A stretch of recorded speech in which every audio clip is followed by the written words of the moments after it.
Mesdames, Messieurs, peuple congolais, que veut-il fêter Sassou Deni? La liberté ou l'exil des Congolais? Le sort de l'exil que Denis Sassou réserve aux Congolais nés à Brazzaville ou aux environs de la ville capitale du Congo est inacceptable. Chose curieuse que Denis Sassou, né à Edou, à 415 km de Brazzaville, impose aux Congolais de ne plus rentrer chez eux. Il détient le sort de la liberté de toutes les Congolaises et de tous les Congolais. Les Congolais ne vont plus admettre cela. Ils vont revenir dans leur pays comme la nature l'exige. Encore chose curieuse, il veut inviter ses pairs pour l'anniversaire des 80 ans du manifeste lancé le 27 octobre 1940 à Brazzaville par le général de Gaulle, ou aussi de la mise de la statuette de De Gaulle par Youlou, maire de Brazzaville, au lycée Savonia de Brazza. Mais De Gaulle était un exilé de la France au Congo. Il a pu retourner dans son pays aidé par les Africains en chassant les Allemands de la France. De Gaulle, de l'exilé de Brazzaville, il était revenu l'enraciné de Paris et de la France. Que veut-il fêter, Sassou Deni? La liberté ou l'exil des Congolais? De qui se moque-t-il? Puisque De Gaulle avait dit Brazzaville est le refuge de la dignité, de la liberté du peuple français et du rapprochement du peuple congolais et français. Arrêtez cette hypocrisie. Brazzaville n'est pas une ville libre et la France est libre sans le Congo. Aujourd'hui, en Côte d'Ivoire, le peuple ivoirien vient de montrer grandement à Ouattara que les filles et fils de ce pays ne peuvent plus vivre en exil et ils doivent retourner dans la mère patrie qui est la Côte d'Ivoire. Cette victoire du peuple ivoirien devra inspirer le peuple congolais à en faire ainsi. Donc la liberté de tout un chacun est dans tout un chacun et non dans la main d'un tyran. Si le tyran est libre de faire des bêtises, mais celui-ci ne peut empêcher à d'autres Congolais plus raisonnés à être libres. Nous proclamons l'année 2020-21 l'année de l'ère de la liberté et du Congo libre dans tous les territoires. Le digne fils du Congo, parfait, Biani. Mesdames, Messieurs, peuple congolais, vous le savez très bien que nous sommes 9 Congolais sur 10 défavorables à la célébration par le dictateur Denis Sassou Nguesso des 80 ans du manifeste de Brazzaville. Alors, pourquoi le tyran tient-il à organiser cet anniversaire? C'est pour une simple raison. Éléphants Afrique.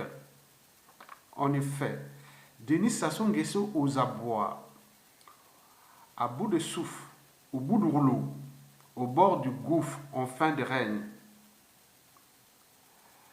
et dégageable à tout instant.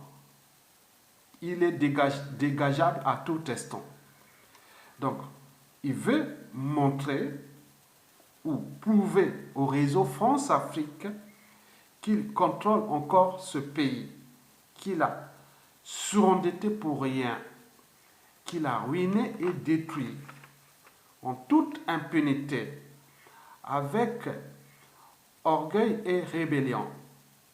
Et pour combien de temps encore? Mesdames, Messieurs, peuple congolais, Denis Sassou Nguesso veut attirer l'attention de la France-Afrique, de ne pas l'abandonner. Il veut attirer l'attention de la France-Afrique, de ne pas trahir qu'il est le pion, le sous-préfet, celui qui a été toujours contre les intérêts du Congo au service des intérêts de la France-Afrique et de la France. Pourquoi vous voulez m'abandonner? Regardez ce que je suis en train de faire contre ce peuple, pour humilier encore ce peuple. Puisque 9 Congolais sur 10 voient que cet anniversaire est caduc, mais il tient à organiser cet événement. Et la fin ne justifie pas les moyens employés, et notamment les moyens financiers et diplomatiques. Mesdames, Messieurs, peuple congolais, il s'agit là de la privatisation de la mémoire du général de Gaulle à des fins mégalomanes, de fin de règne. Or, c'est le piège. Et pourquoi? Parce que cet événement, sans intérêt pour le peuple congolais, est là pour consolider sa défiance envers les tyrans et sa méfiance envers la France. Mesdames, Messieurs, peuple congolais, les régimes politiques passent, les peuples demeurent et que toute chose a toujours un début et une fin et que toute dictature a durée de vie limitée. Alors, la France et son cheval de Troie, la France-Afrique, peuvent-elles encore sauver Denis Sassou Nguesso contre les intérêts et la survie du peuple congolais? C'est tous les questionnements.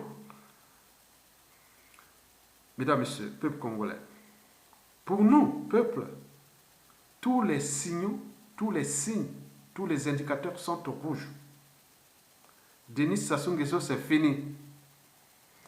À Komina, Souka, à Sambwe, Ngindi, Bakisinaye et Poli, tous les indicateurs sont au rouge. On ne joue pas aux dictateurs sans argent. Là, il n'aura plus pour assurer le fonctionnement de l'État, que ce soit les institutions, les administrations, les infrastructures, le social, et on n'aura plus l'argent. Parce que son modèle économique, on le connaît. Il est au bord du gouffre. Ça, c'est les indicateurs macroéconomiques. Ils sont tous au rouge. Donc, on ne joue pas aux dictateurs sans argent. Même s'il a mis ses priorités pour ces événements à la con. Comme disait déjà Eleanor Roosevelt, que les grands esprits pensent aux idées, les moyens aux événements et les petits aux gens. Donc, Sassou ne cesse de penser qu'à ces événements à la con et aux gens qu'il élimine, qu'il assassine.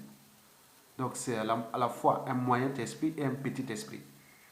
Et donc, nous le savions bien qu'au niveau de ces signaux, des signes qui sont là, déjà économiques, c'est sûr, et aussi sociopolitiques, quel Congolais va-t-il prendre le risque d'être encore l'auxiliaire ou le pion complice de Sassou Nguesso? Et en faisant la lecture de la chute des plupart des dictateurs, quand ça tourne mal, hein, souvent. Donc nous, l'enjeu est de comprendre comment va-t-il finir cette tyrannie qui est inévitable. Je vous ai dit que je ne suis ni un marabout, ni un prophète, je ne suis qu'un visionnaire. Mais je vois pour tous les signaux, déjà économiques ou macroéconomiques, maintenant là, sociopolitiques, humanitaires, des conditions de vie et tout compagnie. Je ne sais pas comment va-t-il s'en sortir en tenant compte des enjeux internationaux.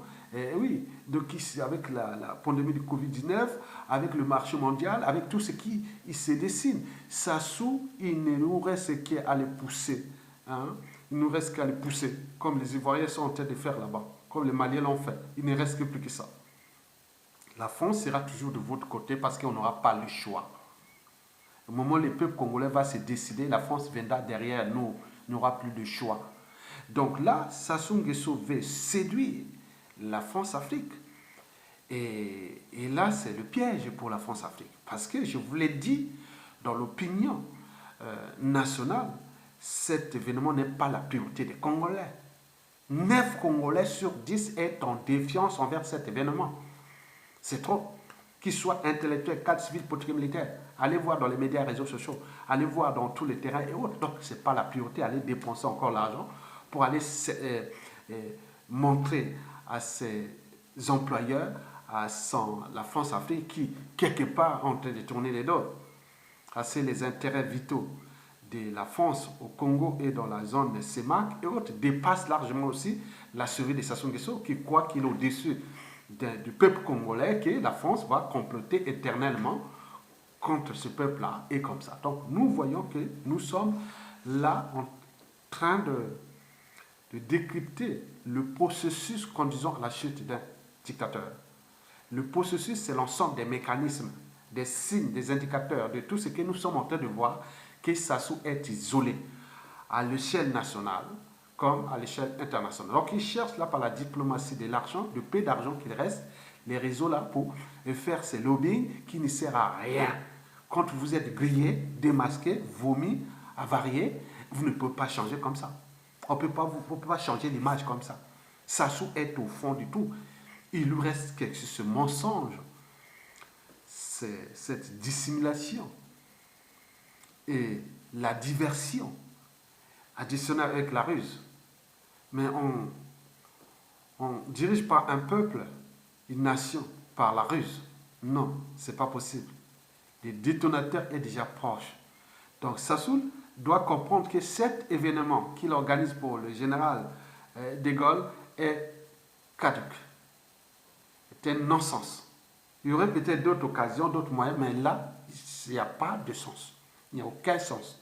Parce que ce n'est pas la priorité du peuple congolais. La priorité du peuple congolais qui dégage, vous, M. Sassou, vous dégagez. À défaut, occupez-vous du peuple là. Les fonctionnaires ont des mois de son salaire. Les étudiants sont maintenant abandonnés partout dans le monde.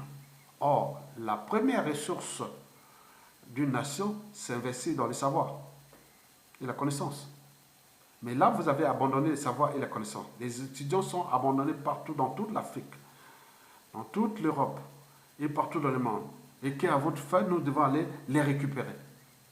Et repenser le savoir et la connaissance, c'est la priorité de la presse Sassou Nguesso. Le savoir et la connaissance. Et donc là, vous abandonnez le savoir et la connaissance. Les retraités, ceux qui ont travaillé depuis des années dans ce pays, vous l'avez abandonné comme ça. Mais vous êtes qui? Et vous allez faire votre priorité, inviter les uns et les autres, que les Congolais vont observer, ceux qui vont venir, ah voilà les pourris, voilà les ennemis du Congo, voilà, les gens regardent ça comme ça. Et tout ça a une durée de vie limitée. Donc moi, je ne vois pas Macron aller à Brazzaville au 27, non, je ne vois pas. D'ici la fin de l'année, il ira en Angola et en Afrique du Sud. Bon, mais moi, pour le reste, moi, je ne vois pas. Peut-être le Dion va faire le jeu, là, comme il a reçu. Il a d'abord humilié Jean-Claude Ngakosso, et après il a reçu en 4 minutes. Et pour faire quoi? Bon, ben, ce sont les enjeux, parce que le Congo de la presse Sassou Nguesso est inévitable. Donc la France doit comprendre qu'elle est là, dans une zone qui devient aussi quelque part en méfiance. Peut-être que ça peut arriver jusqu'à l'hostilité, que ce soit au Congo-Brazzaville, au Gabon, au Cameroun, au Tchad, au Centrafrique et autres. Donc, et surtout l'Afrique de l'Ouest aussi. Donc ça aide de comprendre que ce monsieur-là est du passé. Il doit partir et nous laisser libre cours à la transition politique consensuelle. Et que nous allons repenser tous nos enjeux du site ensemble de la France-Afrique des dictateurs à la France-Afrique des peuples. Et que nous devons, c'est un travail de longue haleine, que nous allons négocier dossier par dossier, avancer ensemble dans le cas de la CEMAC et aussi de l'Afrique francophone tout entière. Et donc, comment se transformer pour avancer, comme la vie à bicyclette. Mais pour Sassou, pour nous, c'est du passé. Mais qui continue à jouer ses coups bas, coups tordus, comme tout le monde. Mais ce n'est pas lui qui va peut-être en souffrir, mais c'est surtout sa famille et son clan. Vous voyez déjà, comme disait Nyangambola ou Badabira. Donc vous avez tout compris. Donc nous voulons sortir de cet état de crise tyrannique et congolaise et France-Afrique, sans mort d'homme, ni chasse à l'homme, dans la liberté et la dignité des uns et des autres. que justice soit rendue et que nous travaillons ces trucs-là techniquement, philosophiquement, juridiquement. Et oui, donc pour que nous passons à cette étape nouvelle qui arrive au Congo. Mais pour nous, l'année 2020 qui se termine, Sassou Nguesso risque à tout instant d'être dégagé. Mais si par hasard il passe, hein, il finira par mars 2021. Et donc vous avez tout compris. Donc qui joue là avec le feu. Et là, ça va aller. Et nous aurons récupéré notre pays. Et les Congolais revenus dans leur propre pays. Il n'est pas le vôtre. Vous n'avez pas incité les Congolais à fuir à l'étranger et rester qu'avec vos moutons et captifs et autres. Non, c'est fini. La fin de règne est finie, tu es fini. Au Kom Nasuka, Tokolonga, peuple congolais. Je vous remercie et à bientôt.